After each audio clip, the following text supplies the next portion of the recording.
March 8, 1944. 23,000 feet above the French countryside.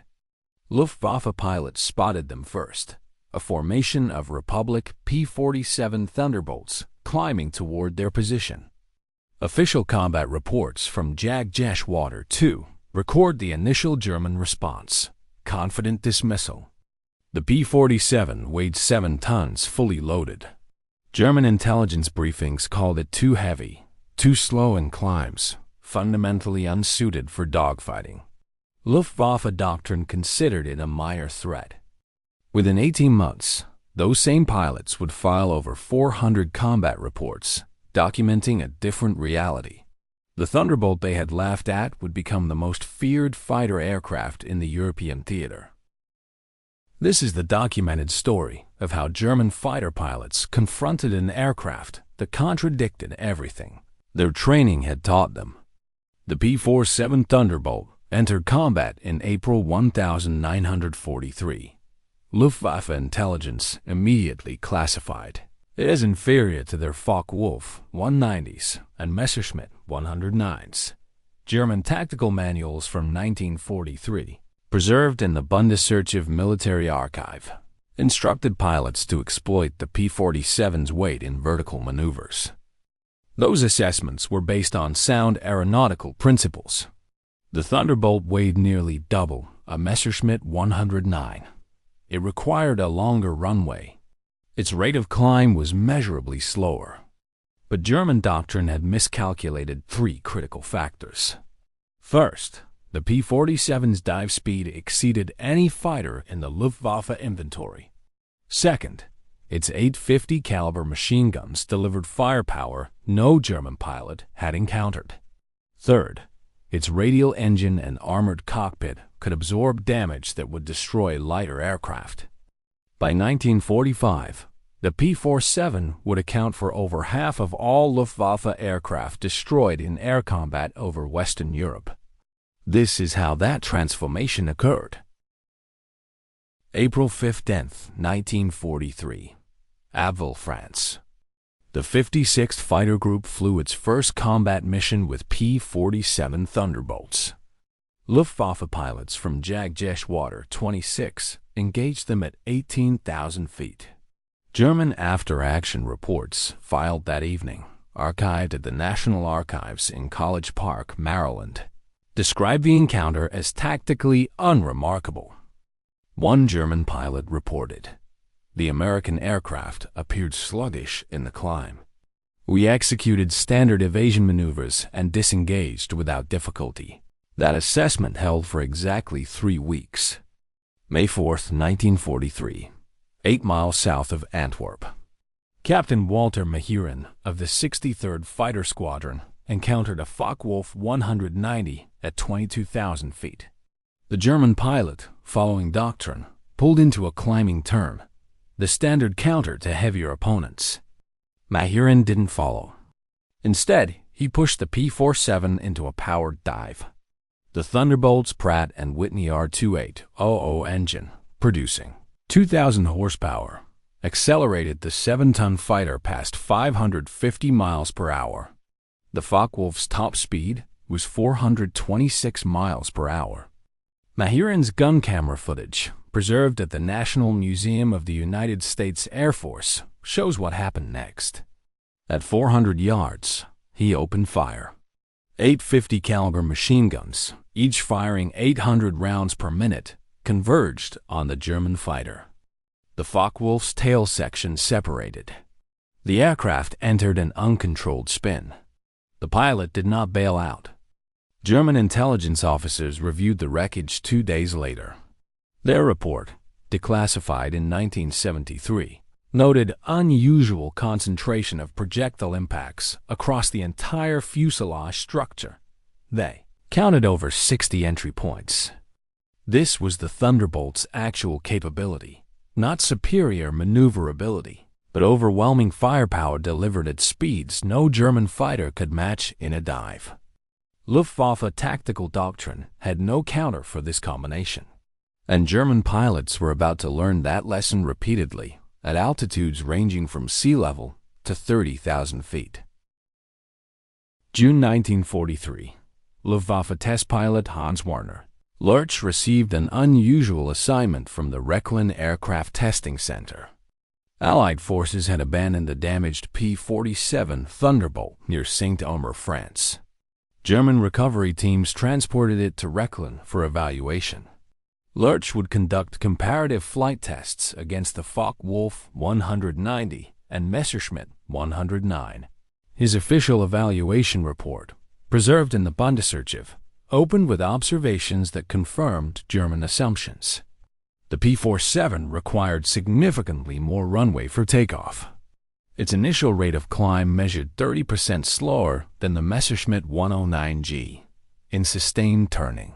Combat below 15,000 feet. German fighters could outmaneuver it. But Lurch's report included a section titled Critical Disadvantages for German Tactics. First, dive performance. Lurch recorded the P-47 reaching 575 miles per hour in a full-power dive from 25,000 feet. The Focke-Wulf 190's maximum dive speed was 470 miles per hour. The Messerschmitt 109 began experiencing control surface flutter above 460 miles per hour. German fighters physically could not follow a Thunderbolt in a dive. Second, structural integrity. Lurch test-fired German weapons against the captured P-47's engine cowling. The radial engine configuration, with 18 cylinders arranged in a circle, continued, running after absorbing direct hits from 20mm cannon shells. Strikes that would have destroyed the inline engines of German fighters caused only minor damage to the P-47's power plant. Third, armament concentration. The P-47 mounted 8 M2 Browning 50 caliber machine guns in its wings. Each gun carried 425 rounds. Total ammunition load, 3,400 rounds. Lurch calculated the combined weight of fire. In a 2-second burst, the P-47 delivered 213 projectiles. Each 50 caliber round weighed 1.7 ounces. The combined kinetic energy exceeded anything in the Luftwaffe's fighter inventory. Lurch calculated the combined weight of fire. In a 2-second burst, the P-47 delivered 213 projectiles. Each 50 caliber round weighed 1.7 ounces. The combined kinetic energy exceeded anything in the Luftwaffe's fighter inventory. His report concluded, in diving attacks from superior altitude, this aircraft presents significant difficulties for interception. German intelligence distributed Lurch's findings to all fighter wings in July 1943. The report recommended avoiding combat below 20,000 feet, refusing to follow P-47s in dives, and engaging only when altitude advantage was secured. But tactical recommendations couldn't change operational reality. American bomber formations flew at 25,000 feet. Luftwaffe fighters had to climb to intercept them. And P-47 Thunderbolts now flew escort missions at 28,000 feet, 3,000 feet above the bombers. The altitude advantage belonged to the Americans. July 28, 1943. Brunswick, Germany. Luftwaffe fighters from Jagdgeschwader 11 climbed to intercept a formation of B-17 bombers. The unit's war diary, archived at the Bundesarchiv, records what happened when they reached 24,000 feet. 16 P-47s dove from above. The Thunderbolts reached 520 miles per hour in the dive. German pilots scattered. 3 Messerschmitt 109s were destroyed in the first pass. Gun camera footage shows one German fighter literally breaking apart under concentrated 50 caliber fire. The remaining Luftwaffe pilots attempted to climb away, standard doctrine for regaining altitude advantage. But the P-47's turbo supercharger, designed specifically for high-altitude performance, maintained engine power above 25,000 feet. German fighters, already at maximum climb rate, couldn't escape. 5 more German aircraft were destroyed in the next 4 minutes. That evening, the Jagdgeschwader 11 commander filed a report to Luftwaffe High Command. His assessment: current tactical doctrine is inadequate against the American escort fighter. Pilots require revised engagement procedures. The reply came 3 days later.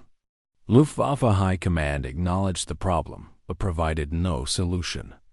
German aircraft production couldn't match the rate at which America was building P-47s.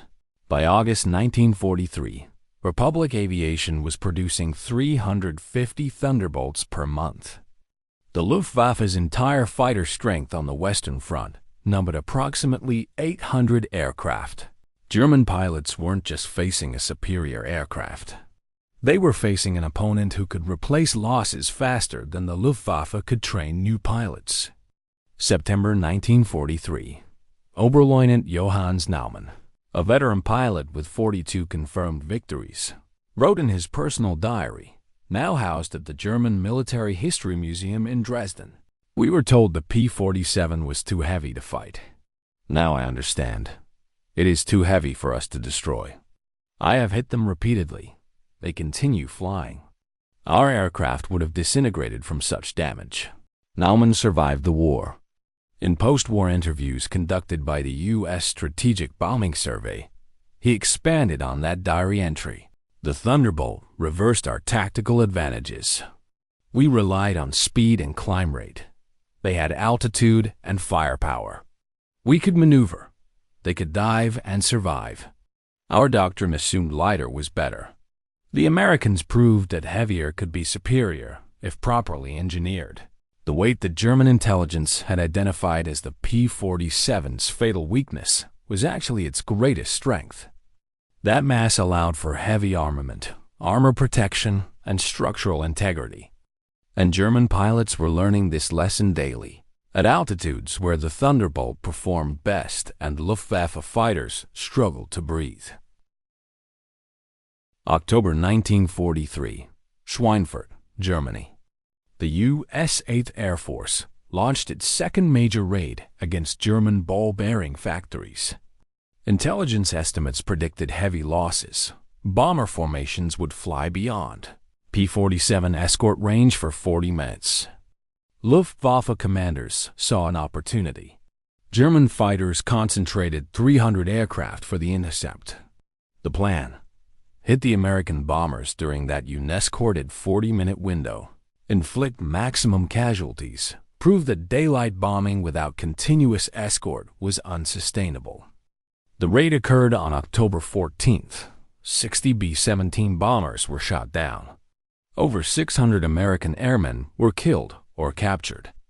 The 8th Air Force called it Black Thursday, but Luftwaffe after-action reports, archived at the Bundesarchiv, reveal what happened during the portions of the mission where P-47s maintained escort.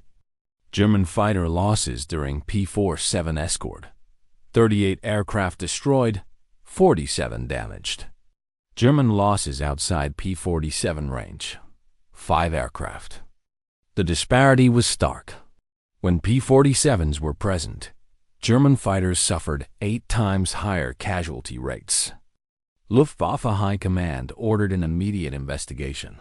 Why were experienced German pilots flying lighter, more maneuverable fighters suffering such disproportionate losses against the heavier American aircraft?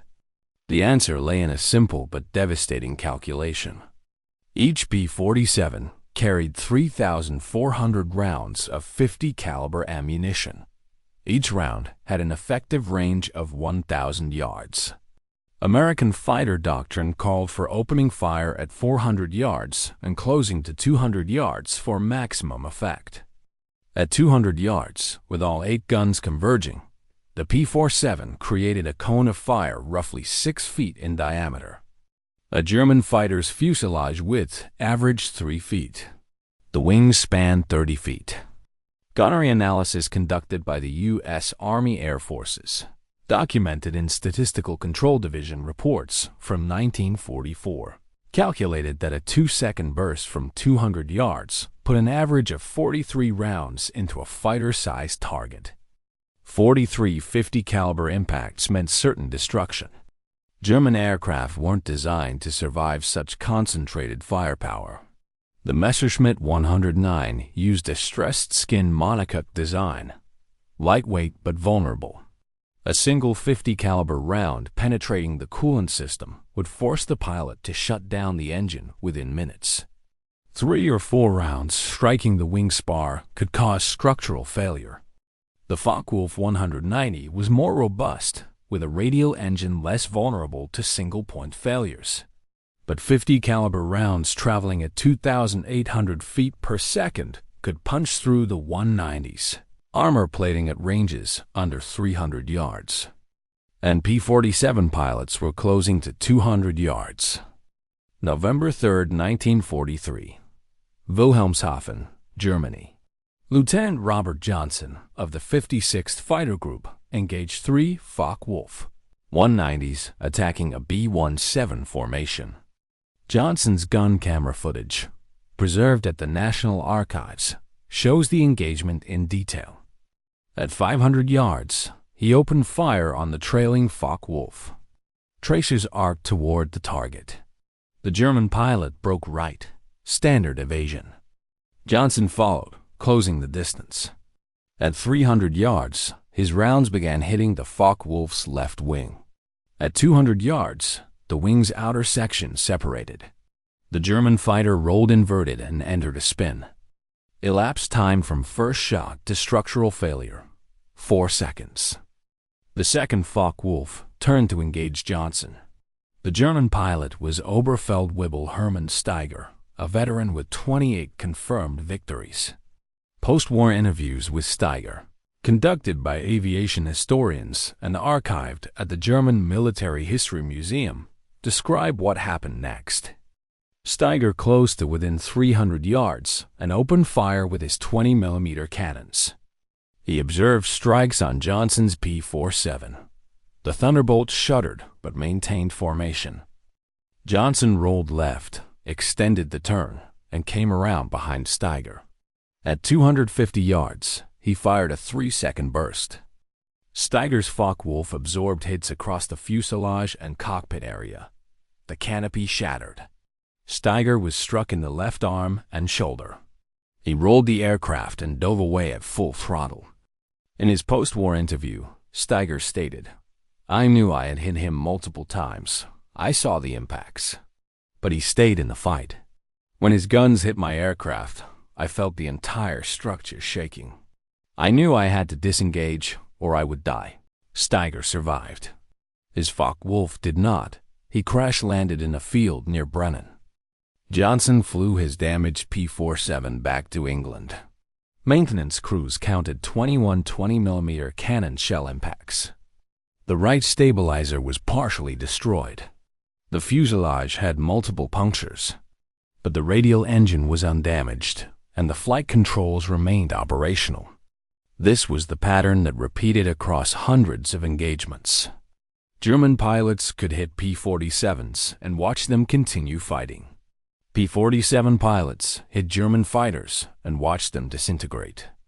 December 1943.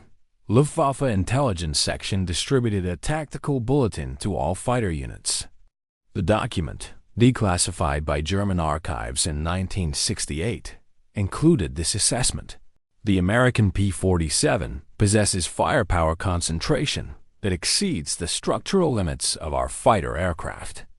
Engagement at ranges under 300 meters should be avoided. Pilots must execute high-speed passes and disengage immediately. Sustained combat is not recommended, but avoiding sustained combat meant abandoning attacks on bomber formations. And abandoning bomber attacks meant American bombs would continue falling on German industrial targets. The Luftwaffe faced an impossible dilemma: engage the Thunderbolts and suffer heavy losses. Avoid the Thunderbolts and allow bombers through. German fighter doctrine had no answer. January 1944. Major Heinz Bauer, a Luftwaffe ace with over 200 confirmed victories, wrote in his mission report after an engagement near Frankfurt: attacked P-47 from 6 o'clock position at 400 meters. Observed strikes on tail and fuselage. Target did not deviate from course. Target pilot reversed and engaged. I broke off. The American aircraft absorbs damage that would destroy 2 of our fighters. Bauer survived the war with 220 confirmed victories, 16 of them achieved against P-47s. In post-war interviews archived at Maxwell Air Force Base, he was asked about the difficulty of those victories. His response: destroying a P-47 required perfection. You had to hit the cockpit or cause engine fire. Body shots were useless. Wing shots might disable it. But unless the pilot was killed or the engine destroyed, the aircraft would continue fighting. I shot down 16. I hit perhaps 40 more that simply flew home. The firepower equation had fundamentally shifted. German fighters carried enough ammunition for 12 to 15 seconds of sustained fire. The P-47 carried enough for 30 seconds. German fighters mounted 2 or 4 guns. The P-47 mounted 8. German fighters weighed 6,000 to 7,000 pounds. The P-47 weighed 14,000 pounds. Half of that weight was engine, armor, and armament. The mathematics were unforgiving. In exchanges of fire, the heavier aircraft with more guns had an overwhelming advantage. And by early 1944, the Luftwaffe was losing that exchange at a rate that threatened its operational existence. February 1944. The P-47's operational ceiling was 42,000 feet. The Messerschmitt 109G's operational ceiling was 39,000 feet. The Focke-Wulf 190A topped out at 37,000 feet. 3,000 feet of altitude translated to tactical dominance. The physics were straightforward. An aircraft at higher altitude possessed potential energy that could be converted to kinetic energy, speed, by diving. German fighters climbing to intercept American bombers at 25,000 feet burned fuel and time reaching that altitude.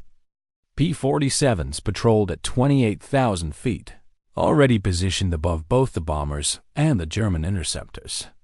Major Gerhard Barkern, a Luftwaffe pilot with over 300 confirmed victories on the Eastern Front, transferred to the Western Front in February 1944. His first mission report, archived at the Bundesarchiv, described his surprise at American tactics. On the Eastern Front, we controlled altitude. We dove on Soviet aircraft from above. Here, the situation is reversed. The Americans are always above us. We climb to attack the bombers, and the Thunderbolts dive on us from higher altitude. We cannot reach them before they reach us. The tactical implications were severe. German fighter doctrine emphasized energy fighting, using altitude and speed to dictate engagement terms. Luftwaffe training taught pilots to climb above the enemy, dive to attack, and use the speed from the dive to climb back to altitude for repeated attacks.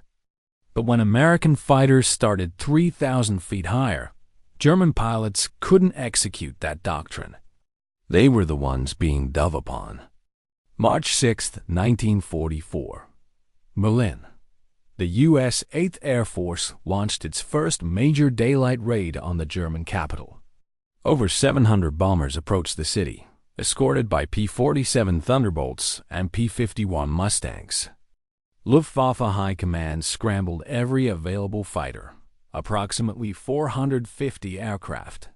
The plan was to overwhelm the escorts through numerical superiority. German fighters climbed to intercept at 23,000 feet. The bombers flew at 24,000 feet. P-47s from the 56th Fighter Group patrolled at 29,000 feet. Luftwaffe fighters attempted to engage the bombers. The P-47S dove.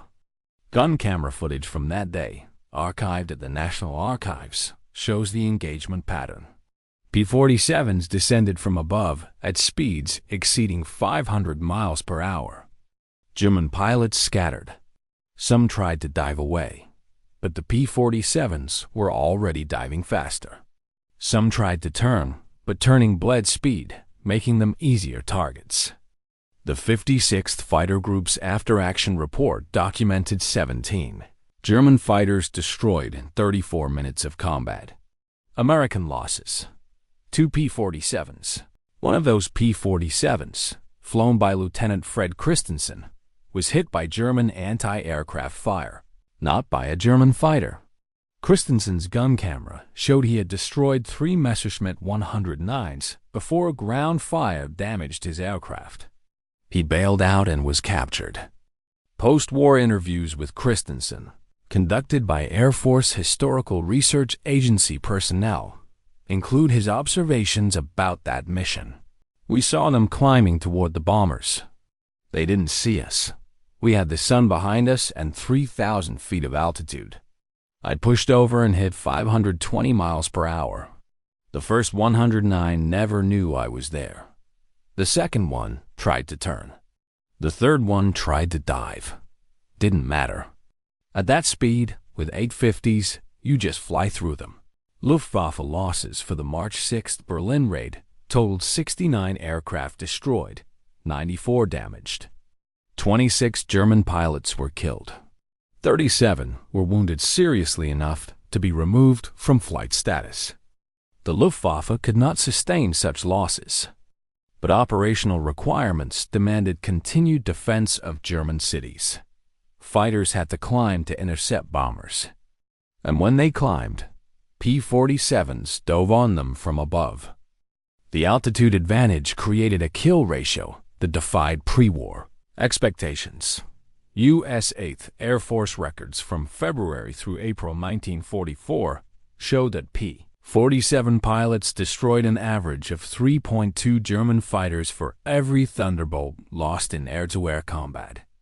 Major Erich Hartmann, the highest-scoring fighter ace in history with 352 confirmed victories, all on the Eastern Front, was asked after the war why he never transferred to the Western Front. His response, recorded in interviews archived at Maxwell Air Force Base: "I saw the combat reports from the West. The Americans owned the altitude. Whoever controls the high ground controls the battle. I had no interest in fighting from below." April 1944.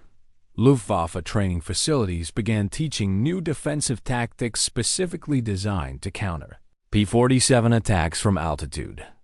The primary technique: mutual support pairs. 2 German fighters would fly 500 meters apart. When P-47s dove on one aircraft, the second would attempt to position for a deflection shot as the American fighter pulled out of its dive. The tactic achieved limited success. Flight Lieutenant Klaus Mitusch, a Luftwaffe ace with 72 confirmed victories, successfully used this technique to destroy 2 P-47s in April 1944. His tactical report, preserved in German military archives, described the method. "My wingman drew the American dive. As the P-47 pilot focused on my wingman, I positioned 30 degrees off his line of attack. When he pulled out of the dive, I had a 2-second firing opportunity. Both times, I achieved sufficient strikes to cause the aircraft to break off." But Mitusch also noted the limitations. This technique requires precise coordination, excellent situational awareness, and fortune. The Americans usually attack in formations of 4 or more aircraft. We can defend against one attacker. We cannot defend against multiple simultaneous attacks from different angles. Mitusch was killed on September 17, 1944, shot down by P-47s near Arnhem. The altitude advantage proved insurmountable through tactical innovation alone. German fighters simply could not climb high enough, fast enough, to prevent P-47s from diving on them with superior speed and positioning. May 1944. General Adolf Galland, Inspector of Fighters for the Luftwaffe, submitted a report to Hermann Göring detailing the crisis in fighter defense. The report, declassified in 1971 and now available through the National Archives, included this assessment: the American P-47 has negated our altitude advantage. Our fighters climb to attack their bombers. Their fighters dive on our fighters from superior altitude. We cannot prevent this. We lack aircraft capable of matching their ceiling while maintaining combat effectiveness. Current losses are unsustainable.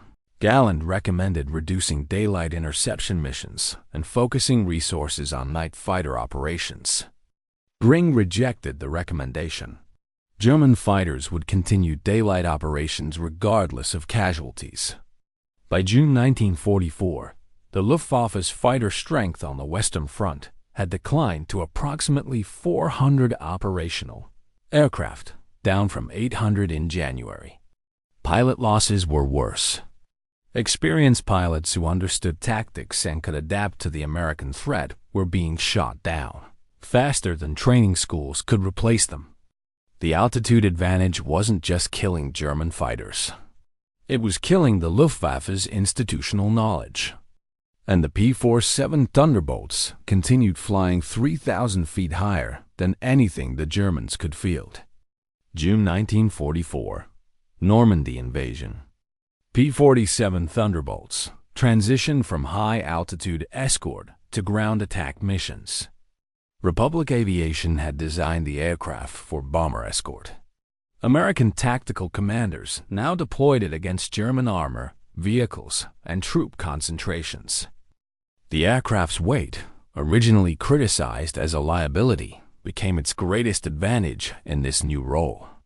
German anti-aircraft defenses along the Normandy front included thousands of 20mm flak guns, 37mm automatic cannons, and 88mm heavy flak. These weapons were specifically designed to destroy aircraft. Standard doctrine called for aircraft to attack from medium altitude, minus 3,000 to 5,000 feet, to minimize exposure to ground fire. But P-47 pilots discovered they could attack from much lower altitudes and survive damage that would destroy lighter aircraft. June 12, 1944. Captain Robert Johnson, the same pilot who had survived combat with Hermann Steiger in November 1943, led a 4-aircraft flight attacking German positions near Cannes. Johnson descended to 500 feet to strafe a German supply convoy. His P-47 was hit by 20mm anti-aircraft fire. The first round struck the left wing. The second round penetrated the engine cowling. The third round hit the cockpit area, shattering the instrument panel. Johnson's wingman, Lieutenant Leroy Schreiber, watched the attack through binoculars from altitude. In post-mission interviews archived at the Air Force Historical Research Agency, Schreiber stated, "I saw the flak hit him. I thought he was done. Then his guns kept firing. He finished the strafing run and pulled up. I couldn't believe he was still flying." Johnson flew his damaged P-47 back to England, 90 miles over German-occupied territory, then across the English Channel. He landed at RAF Manston with a non-functioning engine that had continued running on 7 of its 18 cylinders. Maintenance crews counted 47 flak holes in the aircraft. The radial engine had 2 cylinders completely destroyed. The fuselage had 17 penetrations. The right stabilizer was partially severed. The aircraft was repaired and returned to service 6 days later. This was not an exceptional case. U.S. 9th Air Force maintenance records from June through August 1944 showed that 63% of P-47s damaged by ground fire were repaired and returned to operational status. The average repair time was 72 hours. Comparable German aircraft, Focke-Wulf 190s and Messerschmitt 109s damaged by ground fire, have repair rates approximately 30%. Most damage resulted in total write-offs. The disparity came down to fundamental design philosophy. German fighters prioritized performance through weight reduction. The Messerschmitt 109 used stress skin construction with minimal redundancy. A single structural failure could compromise the entire airframe. The P-47 used what Republic Aviation engineers called brute force engineering. The airframe was overbuilt. Critical systems had redundancy. The radial engine could lose multiple cylinders and continue running. The control surfaces had backup cables. The fuel system had self-sealing tanks and redundant lines. Weight that German designers eliminated, American designers added back as survivability features. July 25, 1944. Operation Cobra, the Allied breakout from Normandy. Over 1,500 P-47 Thunderbolts conducted close air support missions, attacking German defensive positions. Luftwaffe records from that day, archived at the Bundesarchiv, document the German perspective. One after-action report from a German anti-aircraft battalion stated, "Enemy aircraft attacked in continuous waves from dawn until dusk. We achieved numerous hits with 20mm and 37mm weapons. Most aircraft we struck continued their attacks. Some were observed trailing smoke or flying with visible damage, but maintained formation. This level of durability exceeds any aircraft we have encountered." The report's conclusion was stark. Current anti-aircraft weapons are insufficient to deter these attacks. Higher caliber weapons or significantly increased density of fire is required. But Germany lacked the industrial capacity to deploy heavier anti-aircraft weapons in sufficient numbers. The P-47s would continue their ground attack missions with acceptable loss rates. August 1944. Lieutenant Colonel Francis Gabreski, commanding officer of the 61st Fighter Squadron, completed his 100th combat mission. He had destroyed 28 German aircraft in air combat and survived 3 instances of severe battle damage. In a post-war interview archived at the Library of Congress, Gabreski described what made the P-47 survivable. You could hear the hits, metal on metal. Sometimes you'd look back and see holes in the wing. But the aircraft kept flying. The engine was the key. That big radial could take damage that would stop any inline engine. I had cylinders shot off, oil lines cut, and the engine kept running. Enough to get you home. Gabreski was shot down in July 1944, not by a German fighter, but by ground fire during a low-altitude strafing run. He clipped a tree during his attack and was forced to crash land in German-occupied Poland. He survived and became a prisoner of war. His P-47 did not survive the crash landing, but it had absorbed enough damage in previous missions to have destroyed lighter aircraft multiple times over. September 1944. A Luftwaffe intelligence report, declassified in 1969, analyzed P-47 durability based on examination of crashed aircraft recovered from German-held territory. The report documented construction details. Armor plating behind the pilot's seat, 1.5 inches thick, capable of stopping 20mm shells. Wing spar design, solid forged aluminum, not hollow tubing, providing structural strength that maintained integrity even with multiple battle damage holes. Engine architecture, 18 cylinders in 2 rows, allowing the engine to continue producing power with up to 6 cylinders disabled. Fuel tank protection, self-sealing rubber layers that close punctures automatically, preventing fuel loss from small arms fire. The report's conclusion stated, "This aircraft represents a design philosophy fundamentally different from our approach, where we optimize for performance through weight reduction. The Americans prioritize survivability through structural redundancy. In combat conditions, their approach has proven tactically superior, but that conclusion came too late to influence German aircraft design." By September 1944, German industry was under sustained bombardment. Fighter production was declining. Fuel supplies were critically short. Even if German engineers had redesigned their fighters for greater durability, the resources to build them no longer existed. October 1944. The P-47's combat loss rate in the ground attack role stabilized at 0.7 per sortie. That meant for every 1,000 missions flown, 7 aircraft were lost. German fighters conducting similar ground attack missions on the Eastern Front experienced loss rates of 2.3% per sortie, more than 3 times higher. The difference was survivability. German fighters were faster and more maneuverable, but when hit, they were more likely to be destroyed. The P-47 was slower and less agile, but when hit, it was more likely to bring its pilot home. And in a war of attrition, where experienced pilots were irreplaceable, survivability determined which side maintained combat effectiveness longer.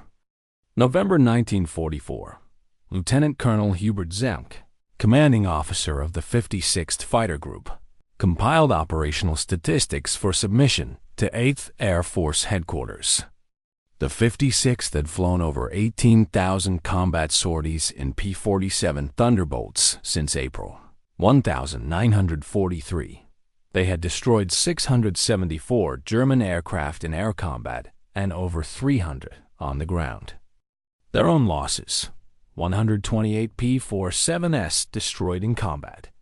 But of those losses, only 43 were due to catastrophic battle damage. The remaining 85 pilots had survived long enough to bail out or crash land. The survival rate was 66%.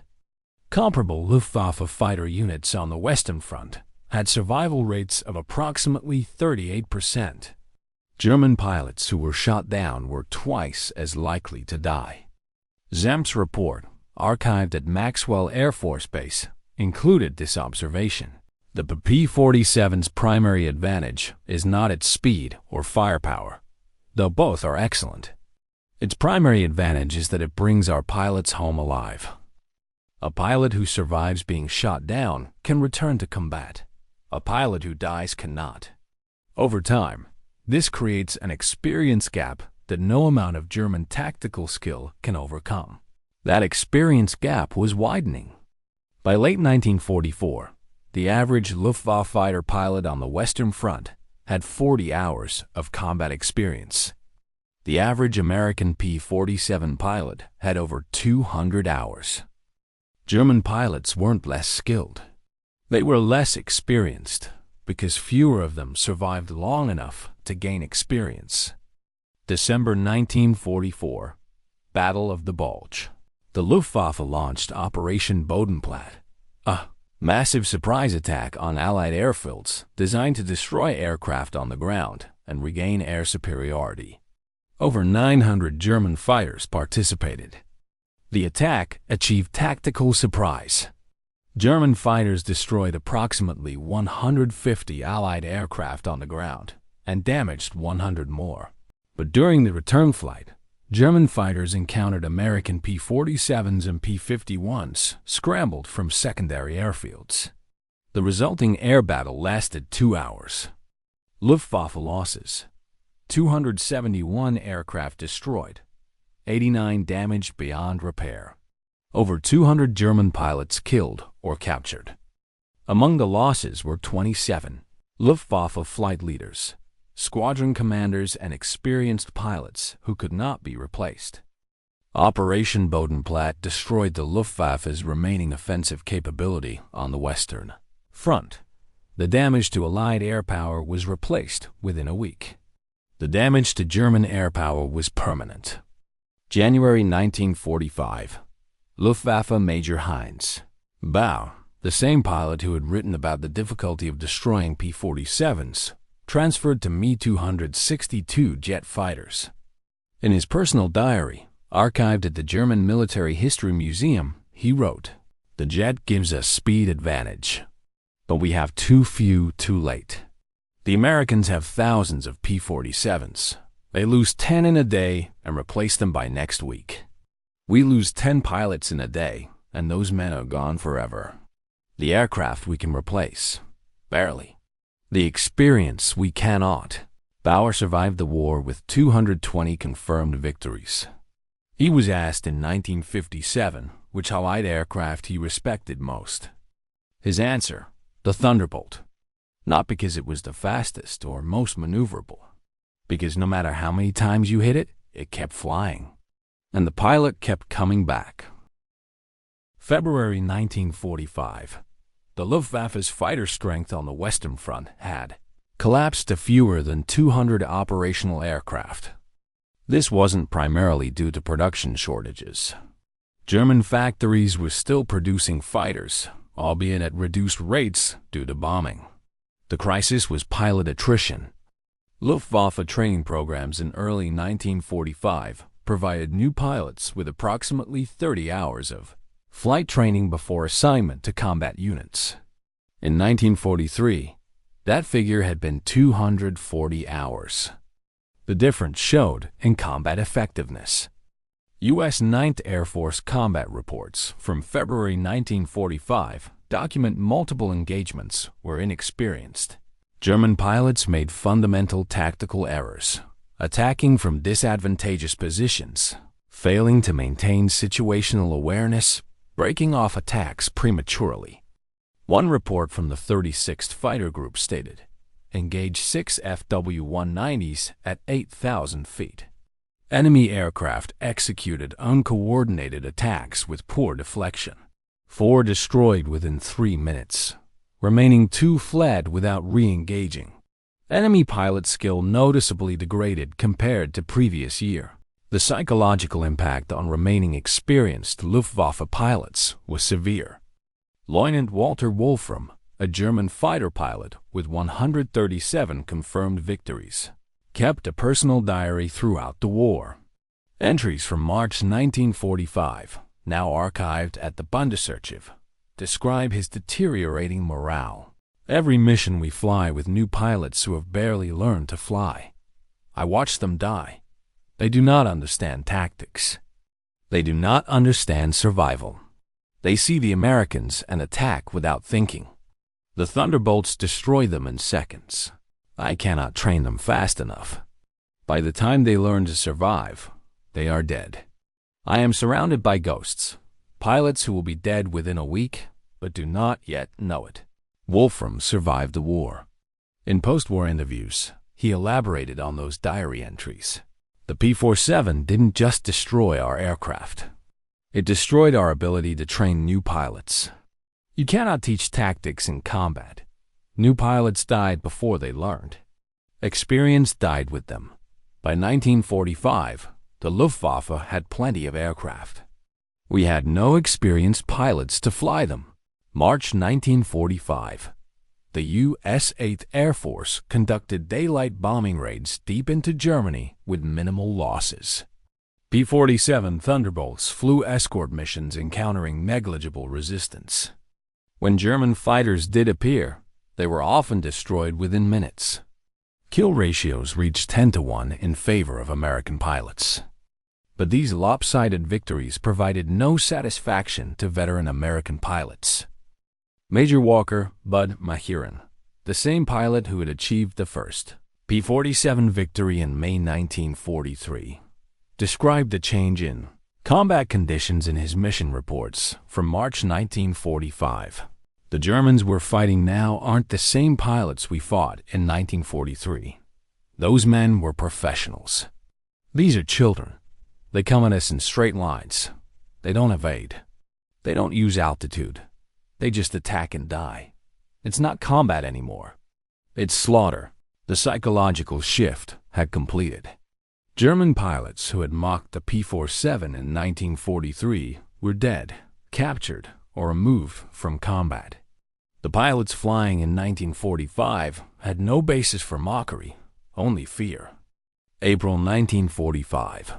Oberst Johann Steinhoff, a Luftwaffe officer with 176 confirmed victories, wrote in his final combat report, "We cannot contest American air superiority. Their pilots have hundreds of hours of combat experience.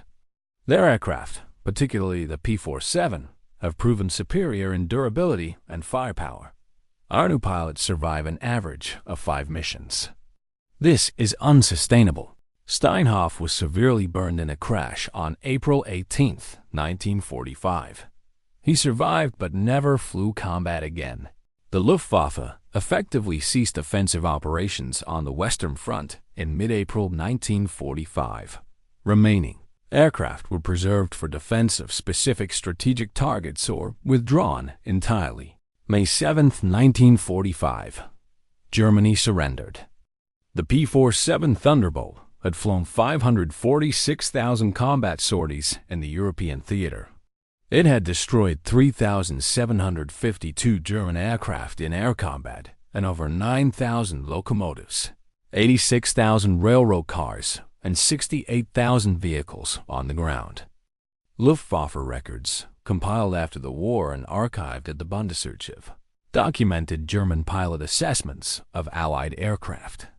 The P-47 received this summary evaluation, the most underestimated aircraft of the war. Initial intelligence assessments dismissed it as too heavy and too slow. Combat experience proved those assessments catastrophically incorrect.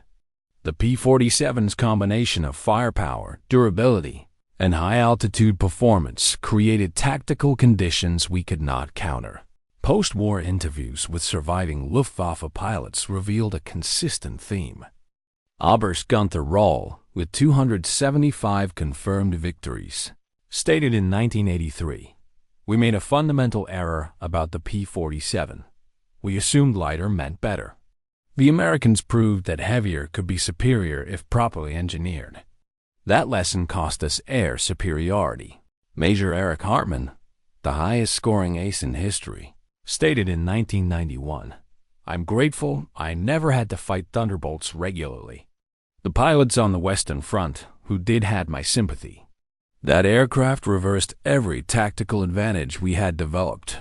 General Lieutenant Adolf Galland, in his 1954 memoir, The First and the Last, wrote, "The P-47 was the aircraft we most underestimated and most feared. We laughed at its weight in 1943. By 1944, that weight was crushing us. It carried armor we couldn't penetrate, guns we couldn't match, and pilots we couldn't kill. The psychological impact was devastating. The transformation was complete. An aircraft dismissed as a liability had become the Luftwaffe's worst nightmare. And that transformation was built entirely on measurable, factual performance advantages that German intelligence had failed to anticipate." The P-47 Thunderbolt's combat record speaks through statistics that require no embellishment. Between April 1943 and May 1945, P-47 pilots achieved 3,752 confirmed air-to-air victories in the European theater. That represented 36% of all German aircraft destroyed by U.S. Army Air Force's fighters. The aircraft's loss rate in air combat was 0.7% per sortie, among the lowest of any fighter aircraft in the war. Over 15,000 Thunderbolts were manufactured. Production peaked at 350 aircraft per month, more than the Luftwaffe's total fighter production for all types in late 1944. But statistics alone cannot capture the complete transformation in German tactical thinking. The Luftwaffe began the war with doctrine built on speed, maneuverability, and aggressive offensive tactics. German fighters were designed to be light, fast, and lethal in turning combat. That doctrine succeeded against most opponents from 1939 through 1942. The P-47 forced a fundamental reassessment. An aircraft that violated every principle of German fighter design. Too heavy, too large, too focused on durability over performance, proved superior in the conditions that actually mattered in combat. German pilots learned that speed in a dive mattered more than speed in level flight. That firepower concentration mattered more than gun caliber. That structural durability mattered more than aerodynamic efficiency. These lessons were learned through experience that cost the Luftwaffe thousands of pilots and aircraft. The mockery that German pilots expressed in 1943 wasn't irrational. It was based on sound aeronautical principles and combat experience against other opponents. The P-47 appeared to violate those principles. What German intelligence failed to anticipate was that those violations were intentional design choices backed by American industrial capacity and tactical doctrine. Republic aviation engineer Alexander Kartveli, the P-47's chief designer, was asked after the war why he had designed such a heavy fighter. His response, recorded in interviews archived at the Cradle of Aviation Museum: "We knew it would be heavy. We knew critics would say it was too heavy. But we also knew that American pilots would be fighting far from home, often alone, always outnumbered. We gave them the tools to survive: armor, firepower, and an engine that wouldn't quit. Speed and maneuverability don't matter if you're dead." That design philosophy, survivability over performance, proved correct in combat conditions. The P-47's combat record validated an approach that prioritized bringing pilots home alive over achieving marginal performance advantages. German ace pilots with hundreds of victories could destroy lighter aircraft. But American pilots in P-47s survived long enough to gain experience, develop tactics, and train the next generation. That advantage compounded over time. By 1945, the Luftwaffe had lost institutional knowledge that couldn't be recovered. Experienced pilots who understood tactics, who could train others, who could adapt to changing conditions, those men were gone. The Americans retained their experienced pilots. The P-47 had brought them home. Major Robert S. Johnson flew 91 combat missions in P-47 Thunderbolts. He destroyed 27 German aircraft. He survived being hit over 200 times by enemy fire across multiple missions. He came home alive. Colonel Hubert Zemke commanded the 56th Fighter Group through 154 missions. His unit destroyed over 1,000 German aircraft. He survived being shot down once and spent the remainder of the war as a prisoner. He came home alive. These outcomes weren't exceptional. They were typical for P-47 pilots. The aircraft that German pilots had laughed at became the aircraft that killed them, destroyed their tactical doctrine, and eliminated their ability to contest air superiority. That transformation occurred through measurable, verifiable performance advantages in firepower, durability, and altitude capability. No mythology required, no exaggeration necessary. The factual record documents the complete reversal. German pilots mocked the P-47 Thunderbolt until its 850 caliber machine guns, its armored construction, and its turbo-supercharged engine demonstrated that weight could be strength, that firepower could overcome maneuverability, and that bringing pilots home alive mattered more than aerodynamic perfection. By the time German pilots understood these lessons, it was too late to apply them. The mockery had stopped, the reality had arrived, and the outcome was already decided.